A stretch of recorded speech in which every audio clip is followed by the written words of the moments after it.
ಮಗಳು. ಈ ಅಣ್ಣನ ಕೈಯಲ್ಲಿದೆ ನಮ್ಮ ಸುಖ ದುಃಖಗಳು.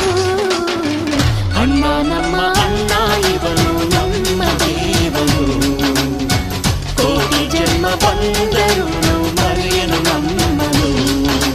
ತಿಂಗಳ ಬೆಳಕಿನ ಅಂಗಳದಲ್ಲಿ ಅರಳಿದ ಪ್ರೀತಿಯ ಸಂಚಾರ.